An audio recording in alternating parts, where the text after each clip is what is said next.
ป้า สวัสดีพี่น้อง ตัวแม่ขอยบ่นี่บ่แม่ขอยบ่ โดยค่ะ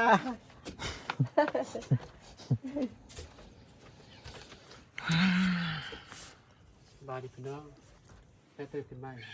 อย่าไปบุบักบุลงไปไหม เชื่อว่า มันก็จักสื่ออยู่เนาะที่เราไปตลาดบุ นอนสักก็นอนหน่อยลูกเอ้ยมันแห้งไปแล้วก็ได้ พี่น้องตัว ใหญ่ก็เมื่อยน้ำสูไรเถาะ ป้าเป็นสาวสองเถื่อนป้าเป็นสาวสองเถื่อน ไปก็แล้วไม่เที่ยวเที่ยวลง มันเป็นหยังดอกมาน่ะ มันบริคือมาขี่คือไก่ มันไก่ลงขึ้นมาเลยคือ อีแม่ซ้อนน้อยน่ะพาไล สวัสดีค่ะ เป็นจ้าไหนเนาะจ้า เฮ็ดพอได้ว่า บ่ได้พอดอกชูปึงปีคือข่าวนะ อ้าว อากินเลยกินยาเลย เจ้าได้ข่าวไปกลูก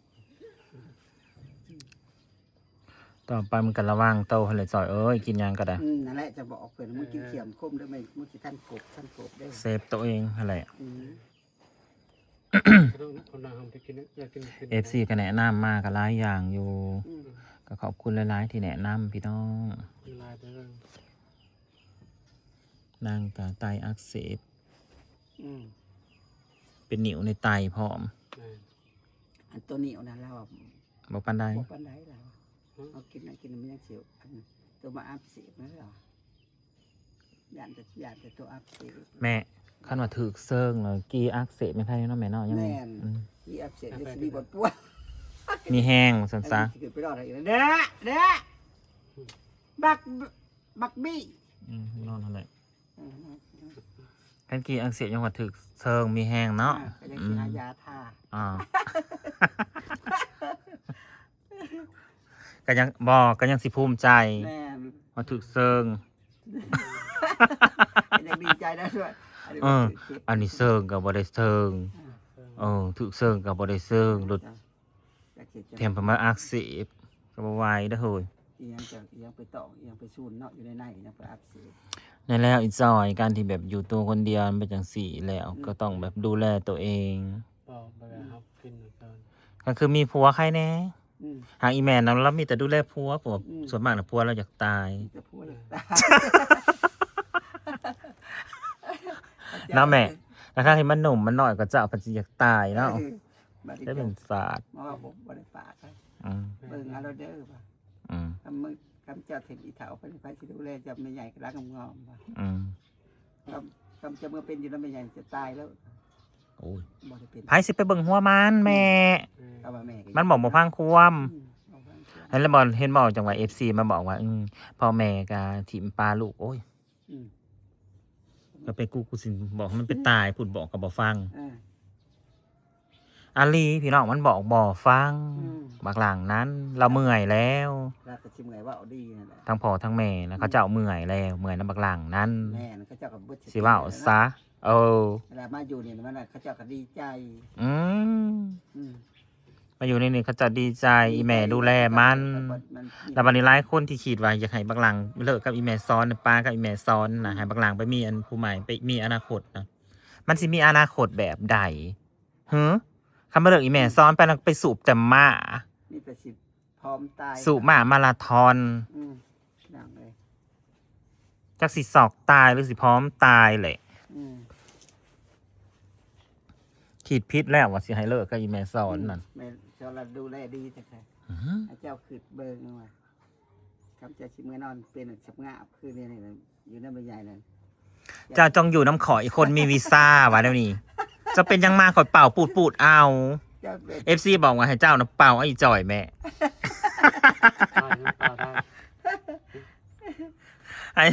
ให้เจ้านะเป่าไอ้จอยว่าสั่นอย่างงัวเด้ บ่อันอยู่ในชิ้นในถ้ำเลยค่ะ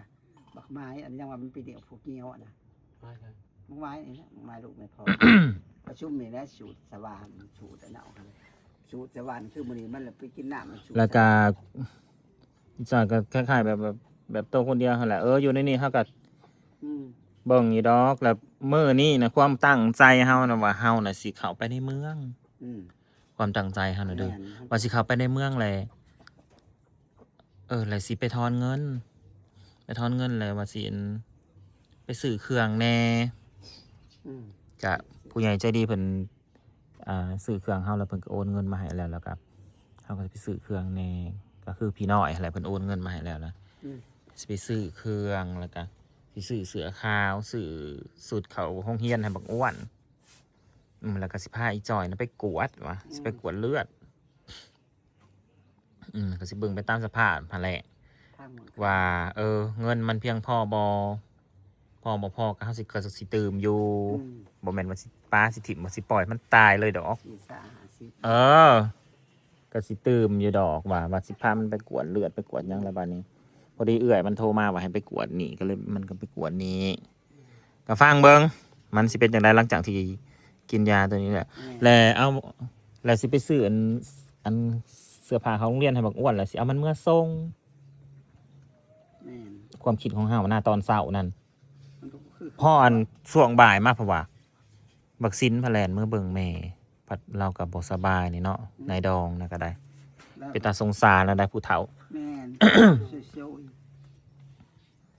ตาสงสารนะของผู้เฒ่าเนาะจักสิเฮ็ดได้ อืม มันก็บ่แข็งแรงคือเฮาผู้หนุ่มผู้น้อยนั่นเนาะแม่ แล้วผู้เฒ่าโซ่เนาะ แล้วเพราะว่าสิพาไปกันไปสวรรค์ว่าซั่นมื้อนี้อ้าวกูเลยว่าสิพาอีจอยไปกวดอยู่ว่ามื้ออื่นเฮ็ดได้เนาะว่าพออีจอยไปข้ามมาปะย่างไปบอกว่าสิไปว่าให้ไปกวดอยู่นี้ว่าซั่นใกล้ๆนี่ก็เลยอีแม่สอน อืม ก็เลยพากันไป พาไป พาเบิ่งก่อนเนาะ พาไปฮอดแต่พวกกำลังนอนลงแบบมีดีเนาะเขาโชมเขาเลือดดีเจียวๆโอ้ยซอยในซะแน่ก็เลยลุกขึ้น นั่นแหละก็เลยบ่ได้ไปครับ อืม ตื่นเช้ามามื้อนี้นะฝนก็ตกนะ แล้ว หากแต่ว่าบ้านเฮานี่โอเคนี่พี่น้องถนนเห็นบ่ ถนนเราจ้างพวกเล่นได้ไป พอแล่นได้ในแถวบ้านเฮาพอออกไปปุ๊บ แม่น เสร็จอาจารย์ขึ้นไปนะเรียบร้อยได้แล้วเนาะ ไปคำเสียงอาจารย์โอ้ยมาโหลดแลนดู อืม อืม ถ้าสำนี่นะพอไปได้ อืม ก็ว่าอยากไปวัดแน่มื้อนี้นะอยาก ไป ความคิดนะว่าพาอีจอยไปกวดแล้วว่ากลับมาอยากสิไปวัดว่านะแล้วเขาบักน้อยก็ยังบ่ทันกลับมาได้นี่นะยังถารอผลเบิ่งผลตรวจอยู่แต่ก็ในดองนี่ย่าน้องกรนั่นก็สินอนอยู่โรงพยาบาลมื้อนี้นะ เวลามีแต่พวกละมีบ่ไปนะ กับร้านสาว เออร้านเช้าผมมาว่ะเนาะ แม่น อืม อันแหละถ้าจะมาคิด เห็นสภาพเราไปหาหมอแล้วโอ้ยมาคืดพ่ออีแม่ อืมเอาว่า อีแม่เราก็บ่ได้เป็นนางนาสาหัสดอกไปนะไกอย่างเองได้เพียงแต่ว่าบ่อยากให้เราย่าง ที่มาว่าเด้อ ก็ใส่รถเข็นแล้วก็ไปแล้วก็หากเราก็บ่ได้อันเมื่อยดอกอันนี้นะเราก็ย่างเราก็นั่งอยู่เราก็บ่ได้ว่าสิไปนอนอยู่ในอันในเตียงคนไข้ดอกแล้วก็นั่งกินข้าวน้ำลูกน้ำลานอยู่แต่ว่าฟังเบิ่งผลตรวจมาไข่ลังบ่ทำงานหั่นแหละแล้วก็ได้จังหวะกินข้าวบ่ได้นะนี่จังไดแล้วก็ว่าไปกวดก่อนนั้นแล้วว่ามาไข่ลังเบิ่งดูจอยมึงนะฮะกะอายุสำนี่มึงพาเป็นหมากไข่ลังนะมึงดูในดอนแล้วถาจนเฒ่าแล้วเราหากะเป็นหมากไข่ลังมึงก็ขืดเบิ่งพญาธิโลคานะมันบ่ได้เลือกนี่แล้วนะผลการของอันที่มึงกินน้ำกระท่อมอันนี้แล้วนี่ผลขางเคียงของมันผลที่มึงได้หับนะมึงกินนะมึงกินเกิน มันกินนะมันบ่ได้ตองแม่มันบ่ได้กองเลยอีแม่ กินแล้วกินกบเลย มันกิน เขาต้มซุกแล้วเขาปรุงแล้วก็มันก็ใส่แล้วนะ งานอะไรอ่ะจ้ะมันบอกคือแซ่บเมื่อน่ะมาได้เนาะ เฮาก็กินคือกันพี่น้องเอ้ยแต่ว่าเฮาบ่ได้กินหลายสำอีจอย บ่กินพอแน่ อีจอยแล้วมันกินมาน่ะห่วยแต่ใจมันออกไปจากนี่ก็ห่วยปี2ปีผู้ใดมันระดับ2ปีผู้ใดอีจอยกินเดือนติดนะแม่ กระท่อมนี่ได้ กินเพื่อกินถูกมื้อรู้ว่า2ปีบ่2ปีก็กลัวก็เลยอีกนะ เสื้อผ้าเจ้าของบ่ กินเพิ่นมากินต่างหมูได้เค้กคำกินอย่างเก่าให้บอกกินเบียร์กับหมูพระท่านนี่หมูพระท่านนี่เย็นนี่มันละสันเบิดปอกหรือซอกปอกเลยคำว่ากินนี่นะ บ่พวกกันพวกเบียร์พวกอิหยังนำบ่บ้านได้ดอกอันนั้นนะแต่ว่าน้ำกระท่อมมีตีผลขางเคียงจะว่าแม่ของเทนว่าเด็กหน่อยคนไทยนั้นได้ฟอกไตได้ ฟอกไตกันสนั่นนะซะก็สิแม่นนะวะ เออ วัยรุ่นเขาเนาะ อืม มันติดมันบริติดน้ำใบกระท่อมพี่น้องมันติดน้ำยาแก้ไอนะพี่น้องมันเป็นมีสารยามานะมันเด้อ้วนพาตังกล้องมาให้แน่ คนใหม่แล้วบ่ น่ะฝนนะไม้เนาะ อืม ฮัลโหลว่าอยากพาบังอ้วนเมื่อส่งในกระปานนั่นวะแม่มันก็คิดฮอดแล้ว อืม มันเฮิงแล้วนะนี่เข้ามาตั้งแต่วันที่7แม่ อืม มื้อนี้วันที่30 ตลาดนี่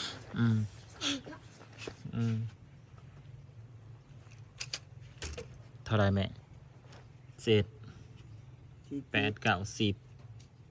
20เป็น13 30เป็น3 มื้อ โอ้ยสิบ่ ปา ได้ ดอืมยังอีก ว่าขไล่แล้วนะฮอดเดือน ยังอีก7 มื้อก็เดือน ก็ได้เขาไปหาบมาตอนนั้น ตอนงานนั้นทำแหละเดิ อืม วันที่เท่าไหร่ จะที่จะได้ให้ไป มึงรู้เบิ่งก็ได้ เออเดี๋ยวอืม เบิ่งก็ได้ จะสิหอดเดือนแหละบักอวดมาอยู่น้ำเฮาเนาะเฮิงสุดเดี๋ยวนี้สุกวันที่3บอกแม่นบอกเบิ่งสิเบิ่งอีกทีอาหารบักอวดมาวันที่26แม่ แล้ว 26 สังเกตสั่น เหรอ26 27 28 29 30นี่ดิ26 27 28 29 30 1 2 3 4 5 6นี่6มื้อวันที่5นี่เท่าใดดิ10 มื้อมาน่ะ10 มื้อตะบีดะแม่ อืม 10 มื้อแล้วมันมื้อวันที่6กันดิ อืม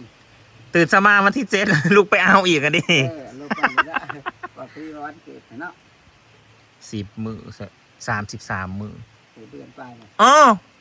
อีกว่า อ๋อสบายเขาคิดหอดกับบ่ทนแล้วเนาะ เนาะเดือน ฝนมาอีกแล้วพี่น้อง พี่น้องว่าสิให้แม่ซ้อนแกงไก่สู่กินก็ฝากเป็นกำลังใจให้สาวจอยน้ำพี่น้องเอ้ยฝากเป็นกำลังใจให้บ่าวบอยน้ำบ้านสีเขียวน้ำอีแม่ซ้อนน้ำกับบักหลังเพราะว่าบักหลังเมามาย่ามได้อีแม่ซ้อนก็จะตายคือกัน ยืนอยู่ยืนนอนไปแล้วเอ้ยมือนั้น คิดว่าสำหรับไปนอนนะ คำบักหลังเป็นบ้านี่อีแม่ซ้อนแห่งกันนะคำบักหลังตายอีแม่ซ้อนตายตาม ตายเลยเดี๋ยว อืม อยู่นะ อีแม่อยู่บ่ได้หรอกคำมันตายเนาะ โอ้ย จริง จริงค่ะ อ๋อ ถ้าบนอยู่กับสิบวี่ แม่น เขาสิบอยากมากสิบเขี้ยว มันสิตายย่อนแบบตอมใจฮะดิ เลยแม่นมัน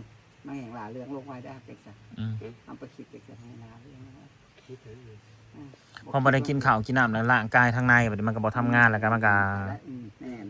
ไปแล้ว บ บั อก ด กระ นี้ จายยังว่าเขาแนวขีดบุอุดมสมบูรณ์และพร้อมลงไว้คือนั้น อืม อืม มันก็เริ่มมาจากทางในไปแล้วบัดนี้ นั่นแหละ ก็ฝากเป็นกำลังใจให้พวกเฮาหน่อยเด้อพี่น้องเด้อเนาะ ติดตาม FC ทุกคนทุกท่าน กำลังใจอยู่เด้อ ฝากเป็นกำลังใจหน่อย จอยก็ไม่ยังจอย ส่วนอีจอยกันระวังมันก็บ่ต้องหยกนักหยกเอียง แม่มันก็ ของนักก็ได้ สีเพิ่นพอลงเด้อความกินมันก็พอลง ลูกนะเข้าใจว่าของมันบอกว่ามันบ่ได้เจ็บสันหลังแล้วก็เข้าใจว่ามันละลายมันอีหยังเบิดละ อืม